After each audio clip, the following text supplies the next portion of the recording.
Welcome back in sunny South Wales. We're in the Rhondda Valleys once again, and today I'm visiting a project which is closer to the end of its refurbishment. In fact, we're only a couple of weeks away from the end of this refurb, and I wanted to show you things that you can look out for when you're snagging a property. So refurbs are probably the biggest anxiety causers within the property investment industry, within property in general, really.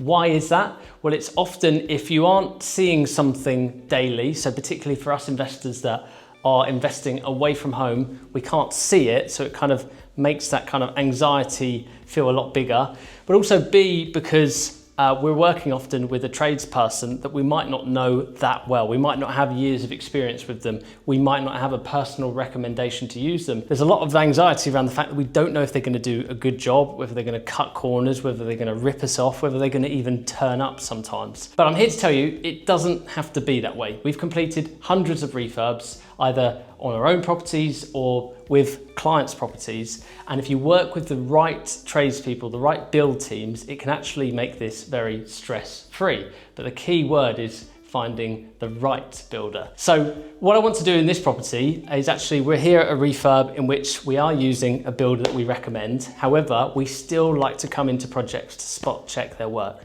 We like to hold them accountable. And also, we do like to, in this video, I wanted to show you what it can be like at the final stages, because even with a good builder, there are going to be snagging points to take a look at. In this refurb, we're going to take a quick look around. I'm going to point out a few things which you could keep an eye out for. So I'm not just standing here to improve my suntan, I actually just wanted to show you this window, for example. So this could be mistaken, probably won't be, but it could be mistaken for a dirty window because clearly it's very dirty. However, I wanted to point out the fact that this has clearly blown. So always keep an eye out when you are saving windows, because I talk a lot about saving UPVC windows because you can get a long life out of them. Make sure they are not blown. And you can clearly see this is blown, although it is dirty as well, because you've got condensation between the panes of glass. So that's a big one. That needs replacing to start with. Other than that, this front part of the room, I'm fairly happy with. There's some pipe work that could be tidied up slightly. There is some pipes that could be painted as well, but the carpentry's okay, the paint work's okay, the walls are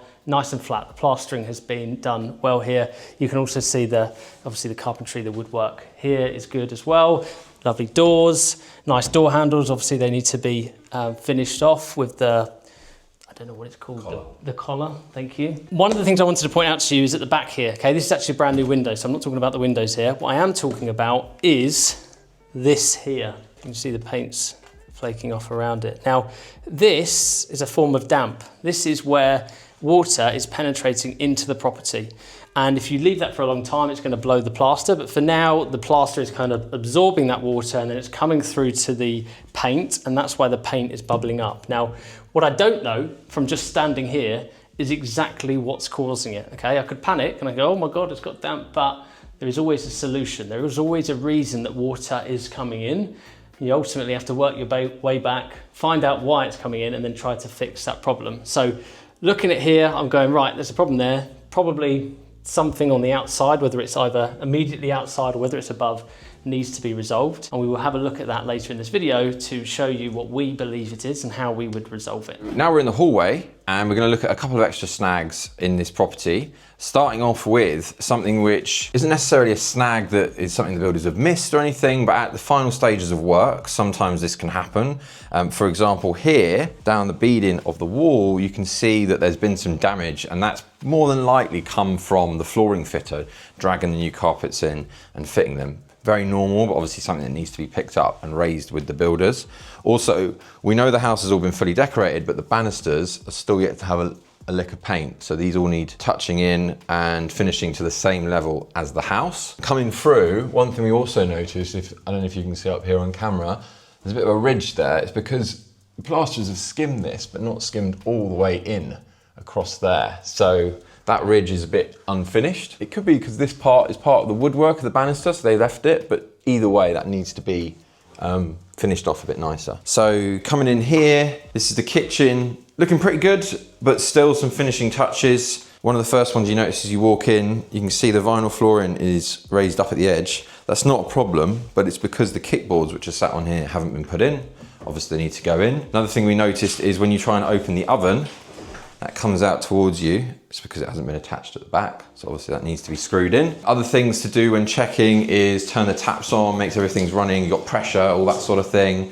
Obviously there's touching up around here with the tiling. The door obviously needs to be hung, which is the door we just walked through. So there's a few bits and pieces, but we're not far off here. And that's the main thing, is that these are all little things that will pull together to complete the kitchen and get this ready for rental very, very soon. Okay, so we're upstairs in the bathroom. There's a few more snags to do up here as well. First thing I noticed walking in is generally the finishing on the decorating hasn't been done yet. One of the things that you might notice is down on the skirting boards here, you've got no cork in along the edges. So these want to be corked and finished off nicely, a little bit like they've started to do on the boxing in of the soil pipe on the toilet there. We've also got silicone needed around the tiles and on top of the edges there, if you can see up there at the very top. A glaring obvious one is this door here, which obviously needs to go on this boiler cupboard. Actually, if we go and look at the boiler, you might notice that the boiler probably needs a little bit of finishing there. There's a big hole in the wall at the moment, so the flue needs to be fitted for that as well. Apart from that though, it's actually, again, like the kitchen, not too far off. So little bits like this will come together quite nicely. I think it's a really nice bathroom, really good spacious bathroom with a window, which is always a nice feature. And yeah, we'll move on to the next one, have a look at the rest of the house. So there are 3 bedrooms left to see, because this house has got 3 beds and a bathroom upstairs, and generally speaking, the condition's very good and almost ready to go. There's just a few things I'm going to point out as we quickly go between the rooms. The first thing to note is this windowsill needs replacing. You can see obviously the window's been done, but the windowsill, that is no good. We need to replace that for sure, okay? That's the only thing really I want to talk about in this room. Moving over to the 2 front bedrooms, you've got one here and one here. In this room behind me here, first things first, very similar to downstairs. It's probably gonna be very bright on the camera. This here is blown, as we can see, but more importantly, so that will need replacing, new pane of glass. The UPVC frames, again, are fine. Handles I would always check, just to make sure they're fully functional, and ideally we've got, obviously, the keys for them. But the thing that some people might miss is obviously the lack of a trickle vent, where there probably was one here, or someone's drilled holes for one. We want to put new trickle vents on, ideally probably have more than just that central one as well, because there isn't much airflow in this room without that. So that's a big and important one.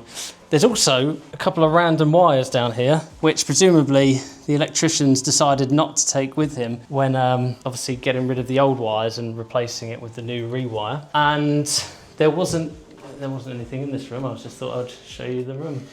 Very nice room. Needs clean.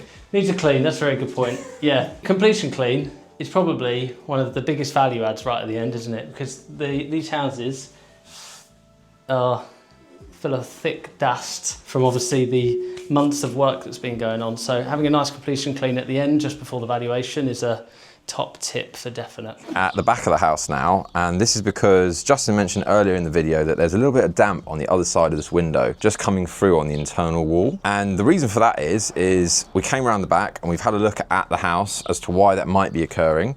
And if you just pan up here, you can see there's some marks here from where the water's running down the render. The end of that gutter there, and particularly the fascia board, is all rotten. So the water is clearly building up there and running down here, which would inevitably cause an issue here, because as it hits this windowsill, it's going to run in and create this damp effect inside. That's one thing that needs to be sorted. An easy fix really. And you can actually access that gutter from the top window up there, so it shouldn't be very difficult at all. Secondly, you can see this pipe protruding out here. This is the bath waste pipe. So they've stuck a new pipe on there that actually needs to be have a bend attached to it and linked onto the waste pipe for the toilet here. So that will be run across. Those 2 things, again, pretty easy.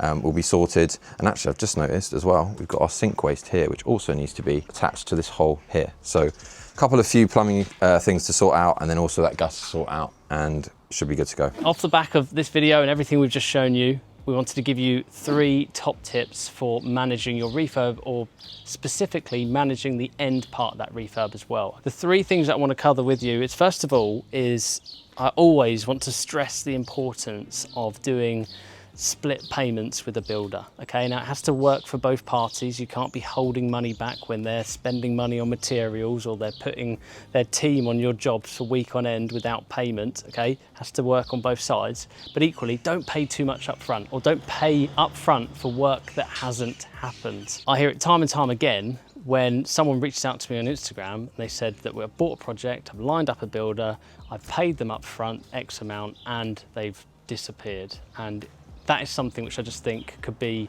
avoided so easily through good communication with the builder and breaking up the payments. Specifically holding something back until after you've been on a visit like this, and even after all the snagging has been then rectified and you've signed off the job. So typically you might hold back 10% of the works until after that has happened. So that's the first thing, okay? Splitting up your payments and holding a bit back until after snagging. The second thing, okay, is you have to make time to go down and visit a project, okay? You can do this hands off. You can work with a really good build team, but what you should be doing is putting a little bit of time and a bit of effort into the game in terms of visiting the refurb at the end, at this point, okay? If you don't go to the job at all, but you wait until the end and then you go at this point, that's fine, okay? But realistically, you want to be checking in once or twice during that refurb, and you've got to put that in your calendar, because otherwise time just moves on and you think, you know what, I'm too busy, I don't really have time to take 2 or 3 days out of my calendar, go down there, you know what, it'll be fine, I'll just sign it off, okay? That's when mistakes happen, or that's where errors happen. Again, not with our builders, hopefully, but with obviously builders that you might be working with in different areas.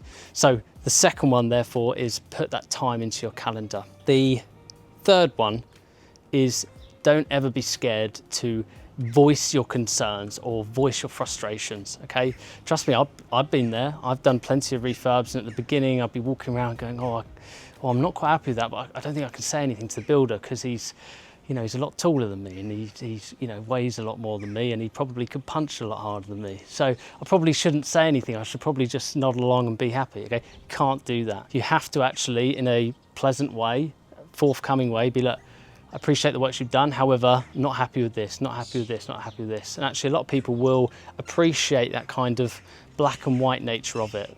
And they appreciate you not beating around the bush, saying what you're not happy with, and then figuring out a way in which you can come to an agreement how it's going to get resolved. You have to do that. Otherwise you will forever be frustrated or forever be left with the house with the work that you don't like. Make sure you speak up and don't be scared to voice concerns. Those are my 3 tips. I hope you've enjoyed the video that Dan and I have produced today. As always, thanks for watching, and I'll see you next week.